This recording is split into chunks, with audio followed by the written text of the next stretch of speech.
I was 14 when Marcus first whispered those words. I had just gotten home from winning first place at the regional science fair. My project on renewable energy had beaten kids from 3 counties. I was still wearing my blue ribbon when Mom stepped outside to get the mail. That's when Marcus leaned down close to my ear. His breath smelled like coffee and something sour.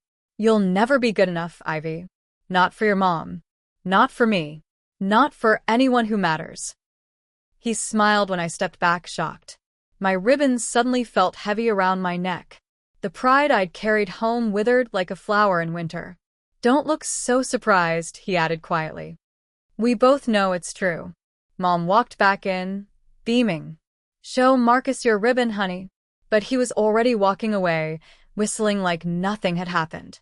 I stood there, frozen. This wasn't new behavior. The cruel comments. The way he made me feel small. But this was the first time he'd said it so clearly. That night, I wrote down exactly what he said. Word for word. Time and date. I didn't know then that it would be the first entry in a very long list.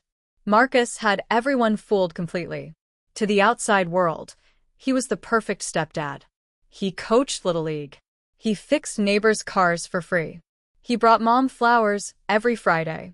At parent-teacher conferences, teachers would tell Mom how lucky she was. "Marcus is so supportive," they'd say. "He really cares about Ivy's education." They never saw what happened at home. How he'd accidentally throw away my homework. How he'd turn up the TV when I was trying to study. How he'd eat the last of whatever I was saving for lunch. The worst part was how smart he was about it. Never in front of Mom. Never loud enough for neighbors to hear.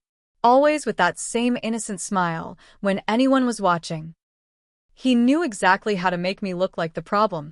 If I complained, I was being dramatic. If I got upset, I was too sensitive. If I defended myself, I was disrespectful. Mom would shake her head and say, "Ivy, Marcus is trying so hard to be a good father to you. Why can't you just appreciate him?" But I was starting to see the truth. He didn't want to be my father. He wanted me gone. I started paying closer attention to everything Marcus did. The way he'd smirk when Mom wasn't looking. How he'd forget to give me phone messages. The subtle ways he'd undermine me every single day. That's when I decided to start collecting evidence. I found my old phone in a drawer. The one Mom said was broken beyond repair. Turns out, it just needed a new charger. I set it up in my closet, hidden behind some old textbooks. The microphone still worked perfectly. I could catch conversations from anywhere in my room, and most of the hallway too. The first recording was Marcus talking to his friend Dave on the phone. "The kid's a pain," he said. "Always winning some award or getting good grades. Makes me look bad when I can barely help my own daughter with her homework." Dave laughed. "Just wait it out, man. She'll be 18 eventually." "Not soon enough," Marcus replied. I played that recording back 5 times that night. Finally, I had proof. He really did hate me, and now I could prove it. The phone became my secret weapon, hidden in different spots around the house. Always recording, always listening. Quick notice, please subscribe to this channel and like this video. Back to the story. I tried telling Mom once. Just once. It was after Marcus had called me worthless while she was in the shower.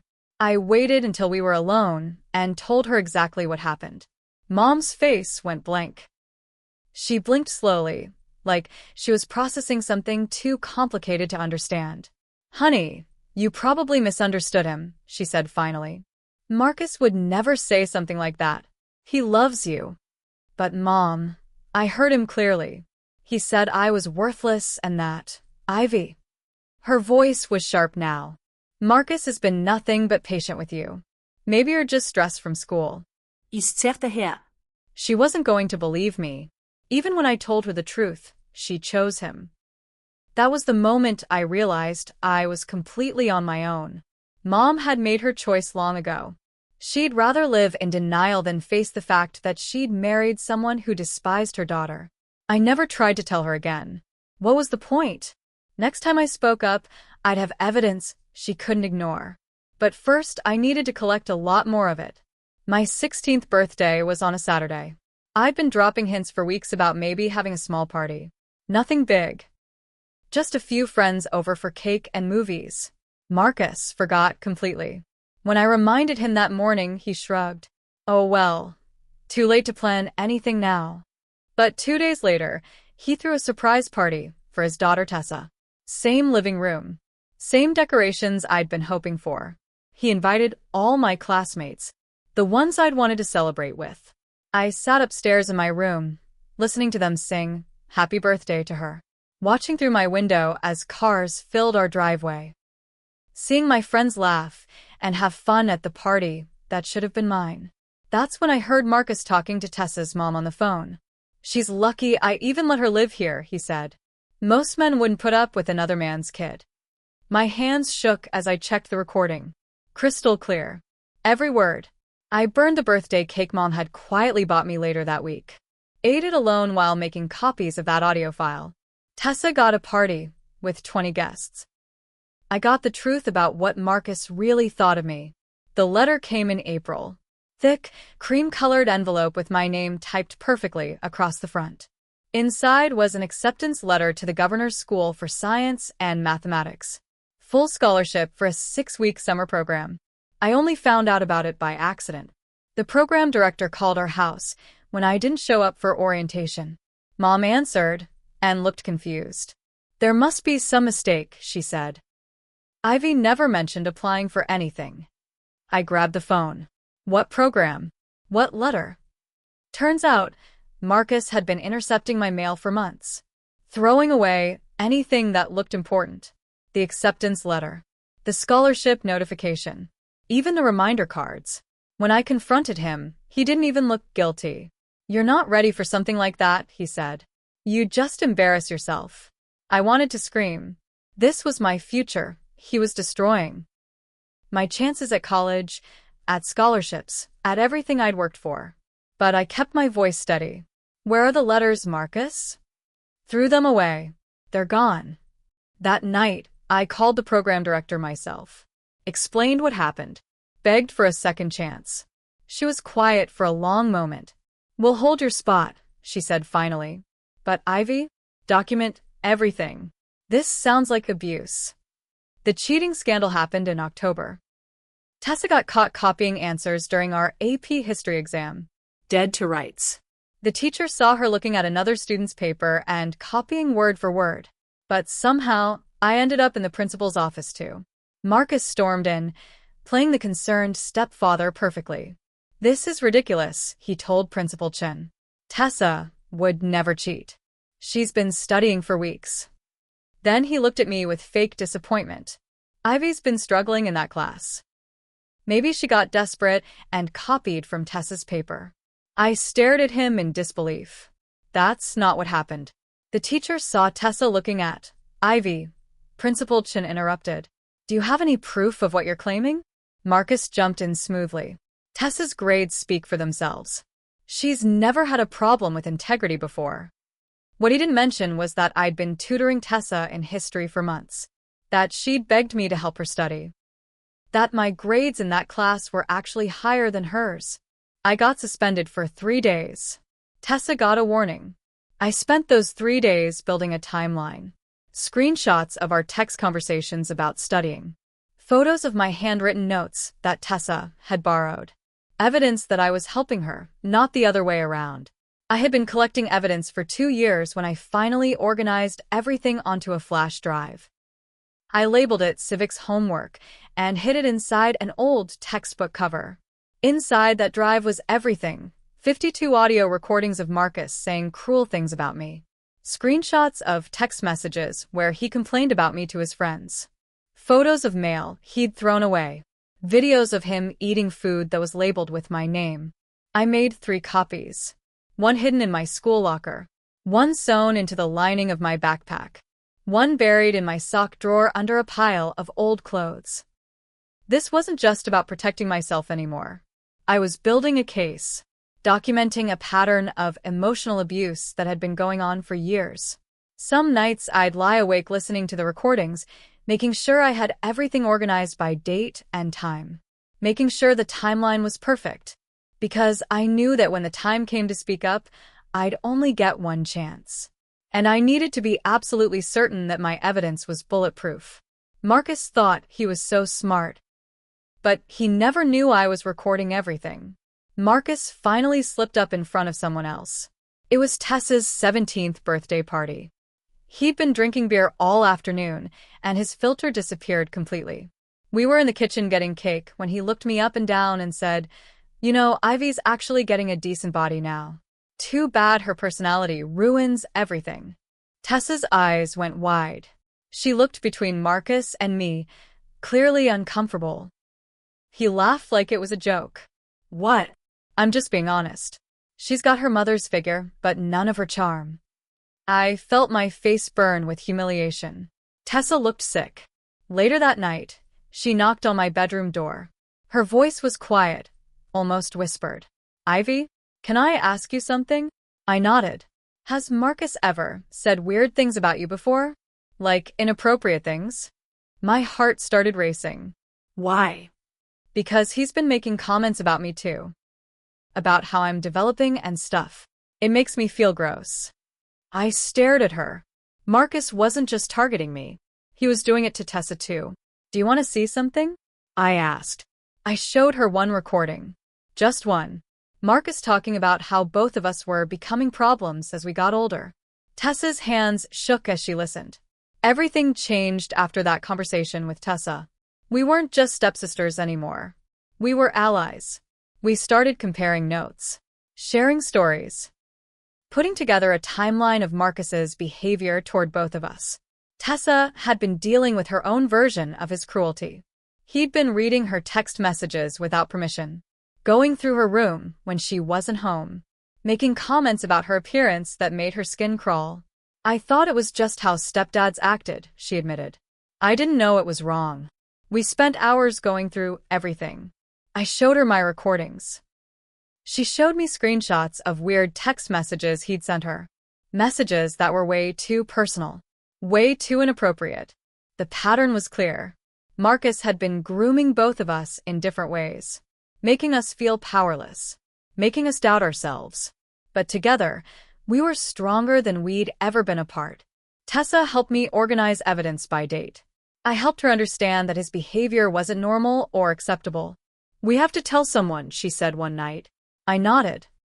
"But we need more proof first. We need to make sure no one can deny what's been happening." Tessa discovered something that changed everything. She found out the combination to Marcus's office safe.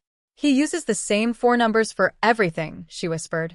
"His PIN, his phone lock, everything. It's my mom's birthday." The safe was hidden behind a framed photo of their wedding. Inside, we found things that made our blood run cold. Bank statements showing thousands of dollars missing from mom's accounts. Fake invoices for work that was never done. A stack of checks made out to cash that mom had never signed. But the worst thing was an envelope labeled Plan B in Marcus's handwriting. Inside was a one-way plane ticket to Mexico, dated for next month. I took photos of everything with my phone. Clear, detailed pictures that showed exactly what Marcus had been doing. He wasn't just emotionally abusing us. He was stealing from mom, planning to disappear with her money. "He's going to leave," Tessa whispered. "He's going to take everything and run." I stared at the plane ticket. "Not if we stop him first." We carefully put everything back exactly where we found it. But now we had proof of financial crimes too. The case against Marcus was getting stronger every day. Mom walked in while we were scanning documents in Marcus's office. We froze, hands full of bank statements and fake invoices. She stood in the doorway for what felt like forever. Her face went through about 5 different emotions. Confusion, realization, anger, Fear. Then she saw my phone, still playing one of the audio recordings. Marcus's voice filled the room. "Ivy's a waste of space. I can't wait until she's 18, and I can kick her out." Mom's face went completely white. "Turn it off," she whispered. "Mom, you need to hear this. You need to know what he's been. Turn it off, Ivy." Now. I stopped the recording. Mom looked at the papers scattered across Marcus's desk. The bank statements. The fake invoices. The plane ticket. I don't want to hear any more, she said finally. She turned around and walked out of the office. Tessa and I stared at each other. She's not going to help us, I said quietly. Then we help ourselves, Tessa replied. That night, Mom slept in the guest room. But she didn't ask Marcus any questions about what we'd found. She was choosing him again. Tessa made the first move. She went to her school counselor, Mrs. Rodriguez, and played just one audio recording. Marcus saying, "These girls think they're so smart. They don't realize how easy it would be for me to make their lives hell." Mrs. Rodriguez went pale. She stopped the recording after 30 seconds. "Tessa, this is evidence of emotional abuse. Do you have more?" Tessa nodded and handed over a USB drive with our strongest evidence. "Not everything. Just enough to make the case." Mrs. Rodriguez listened to 3 more recordings before she picked up her phone. "I'm calling Child Protective Services," she said. "And the police." Tessa's voice cracked when she said, "We're scared of him. He's planning to leave town soon. And he's been stealing money from my mom." Mrs. Rodriguez took notes on everything. She asked Tessa to bring me in the next day. That afternoon, I sat in the same chair and told my side of the story. I played recordings going back 2 years. I showed photos of the financial documents. "You girls have been very brave," Mrs. Rodriguez said. "And very smart. This evidence is more than enough." The next day, CPS opened an investigation. The home visit happened on a Thursday afternoon. 2 social workers and a police detective knocked on our door at exactly 3 p.m. Marcus answered with his biggest smile. "Officers, how can I help you?" They showed him the warrant and explained they were investigating reports of emotional abuse and financial fraud. Marcus laughed. Actually laughed. "This is ridiculous. These girls have been acting out lately, telling stories to get attention." But Tessa and I had prepared for this moment. We'd planted evidence in specific places we knew they'd search. Printed emails in his desk drawer. Bank statements in his filing cabinet. A folder labeled insurance fraud hidden behind other documents. The social workers found everything exactly where we said it would be. "Mr. Warren, we're going to need you to come with us for questioning," the detective said. Marcus's smile finally disappeared. "This is harassment. I want a lawyer." "That's your right," the detective replied.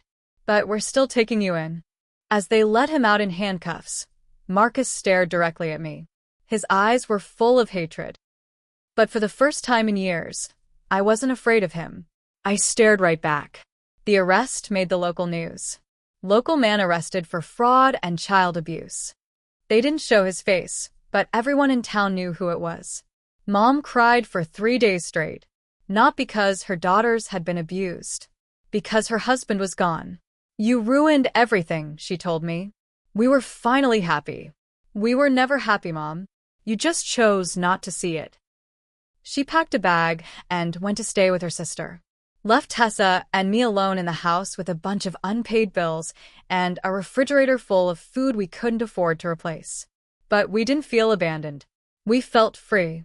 For the first time in years, we could walk through our own house without being afraid. We could talk without whispering. We could exist without apologizing. Tessa's mom came by to check on us. When she saw the evidence we'd collected, she started crying too. "I'm so sorry," she kept saying. "I should have known. I should have protected you." "You couldn't have known," Tessa told her. "He was really good at hiding it." But I wasn't ready to forgive any of the adults who should have been protecting us. The detectives went through Marcus's computer and found things that made our evidence look like nothing. Deleted emails about fake insurance claims. Browser history showing research on identity theft. Photos of financial documents from multiple families in our neighborhood. Marcus hadn't just been stealing from Mom. He'd been running scams on half the families in town. The Plan B envelope made perfect sense now. He was planning to disappear before anyone caught on to what he'd been doing. But the worst discovery was a voice memo on his phone. He'd recorded it when he was drunk one night, probably thinking he'd deleted it later. His voice, slurred and angry. "These stupid girls think they're so smart. Ivy with her science projects and Tessa with her art. They don't know how easy it would be to make them disappear. One car accident. One house fire. Nobody would ever suspect. The detective played it for us in a quiet room at the police station. This is evidence of criminal threats, she said gently. He wasn't just emotionally abusive. He was planning to hurt you. I felt cold all over. Marcus hadn't just wanted us gone. He'd been planning to kill us. Tessa found one more piece of evidence that sealed Marcus's fate completely. A video on his phone that he'd forgotten to delete. In it, he was drunk and rambling to himself, admitting to everything. The emotional abuse, the financial fraud, the threats.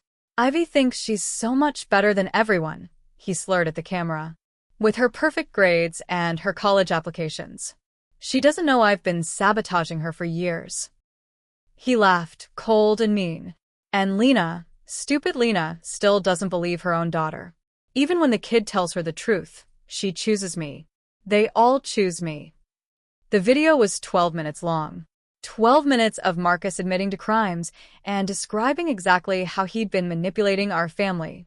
When the prosecutor saw it, she shook her head in amazement. I've never seen a case with this much evidence, she said. He basically confessed to everything. The trial was scheduled for fall. But with evidence like this, Marcus's lawyer was already talking about a plea deal. He's going to prison, the prosecutor told us. The only question is for how long. I testified on a cold Tuesday in November. The courtroom was smaller than I'd expected, but packed with people. I wore the dress Marcus had once said made me look pathetic. It felt like armor now. The prosecutor asked me to describe what life was like with Marcus. I told them everything. The whispered insults. The sabotaged opportunities. The constant fear. Then she asked me to play some of the recordings. The jury listened in complete silence as Marcus's voice filled the courtroom. Calling me worthless. Threatening me. Planning to destroy my future.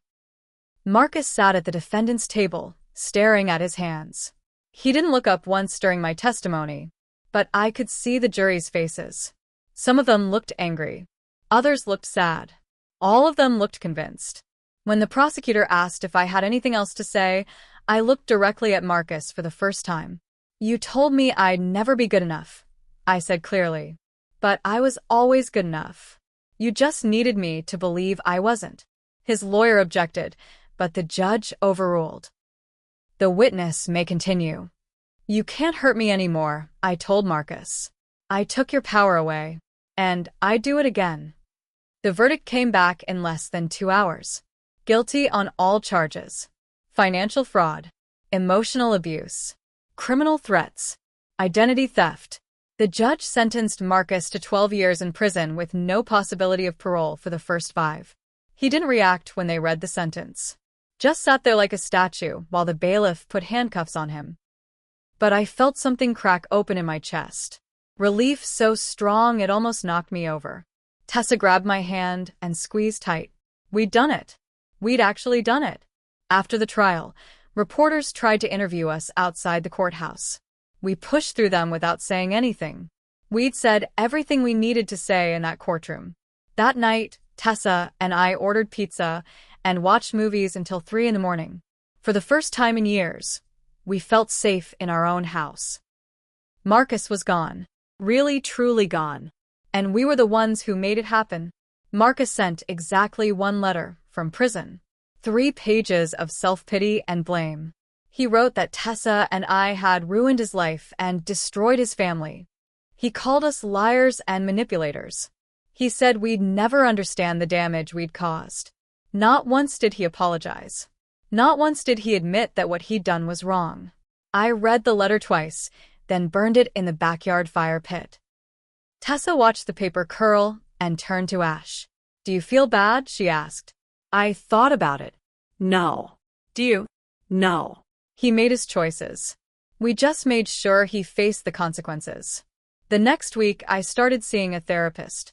Dr. Martinez was kind and patient and never made me feel like my feelings were wrong. Healing isn't about forgiveness, she told me. It's about learning to trust yourself again. I liked that. Marcus had spent years trying to make me doubt my own reality. Now I was learning to trust it completely. Senior year, I entered my art portfolio in a statewide competition. The theme was survival and growth. My pieces were dark but hopeful. Broken things being rebuilt. Voices finding their strength. Children standing up to monsters. I won first place and a full scholarship to art school. The day of the award ceremony, Tessa sat in the front row, cheering louder than anyone. In my acceptance speech, I talked about finding your voice when the world tries to silence you. About the power of truth, even when it's hard to tell. Art saved my life, I said, because it taught me that my story mattered, that my truth was worth fighting for. After the ceremony, a younger girl came up to me. She was maybe 14, with scared eyes and a nervous smile. "Your speech," she whispered. It made me realize that what's happening to me at home isn't normal.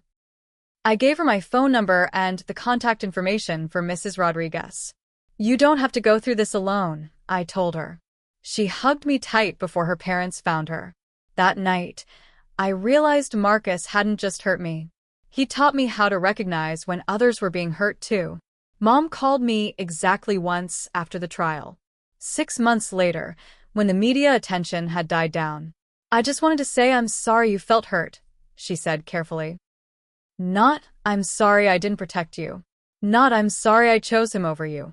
I'm sorry you felt hurt. Like my pain was just a misunderstanding." "Are you still with him?" I asked.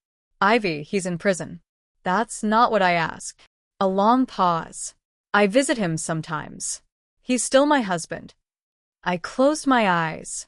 Even now, even after everything, she was choosing him. "I forgive you, Mom," I said quietly. "But I don't trust you. And I don't think I ever will again." I hung up before she could respond. Dr. Martinez said forgiveness was a gift I gave myself, not something I owed anyone else. I forgave Mom for being weak. But I'd never again pretend that weakness was an excuse for abandoning your child. Graduation day was perfect, sunny and warm, with a gentle breeze that made the flags flutter. I was valedictorian. 4 years of perfect grades despite everything Marcus had done to sabotage me. In my speech, I talked about resilience and truth. About the importance of believing survivors and protecting children. I mentioned 3 names: Tessa, for being brave enough to speak up; Mrs. Rodriguez, for believing us when no one else would; and myself, for never giving up. I didn't mention Marcus. I didn't mention Mom. They weren't part of my success story. They were just obstacles I'd overcome. After the ceremony, Tessa's mom took pictures of us together. 2 survivors in graduation caps, smiling in the sunshine. "You saved each other," she said, wiping away tears. She was right. We had. That fall, I started college with a full scholarship and a clear sense of who I was. Not the broken girl Marcus had tried to create, but the strong woman I'd always been underneath. College was everything I'd dreamed it would be. Classes that challenged me. Professors who respected my ideas. Friends who appreciated my quiet strength. During my sophomore year, I started volunteering with a nonprofit that helped children in abusive homes. I taught art therapy classes and helped kids document their experiences safely. One day, I got an email from a girl named Sarah. She'd seen an interview I'd done about surviving abuse. "Your story helped me find the courage to report my stepfather," she wrote. "I recorded everything, just like you did. The police arrested him yesterday." I read her email 3 times, crying harder each time. Marcus had tried to destroy me, but instead, he taught me how to fight. And now I was teaching other kids to fight too. "You don't have to be a victim forever," I wrote back to Sarah. "You get to choose who you become." That's when I realized the real victory wasn't sending Marcus to prison. It was becoming someone who could help others escape from people like him. It's been 5 years since Marcus whispered those words to me. "You'll never be good enough." Today, I'm a published artist with my own gallery showing. I have a degree in art therapy and a master's in social work. I run workshops for teenage survivors of abuse. My artwork has been featured in magazines. My story has helped dozens of kids find their voices. I've testified before the state legislature about protecting children in abusive homes. Last month, I got a letter from Marcus. He's up for parole in 2 years and wanted to make amends. I threw it away without reading past the first paragraph. Some people aren't worth forgiving. Some bridges are better burned. But sometimes, late at night, I think about that scared 14-year-old girl who believed she'd never be good enough. And I whisper back to her across the years, "You were always enough. You were always worthy. You were always stronger than he could ever imagine." Marcus tried to break me. Instead, he taught me how unbreakable I really was. And now I spend my life teaching other kids the same lesson. We are good enough. We always were.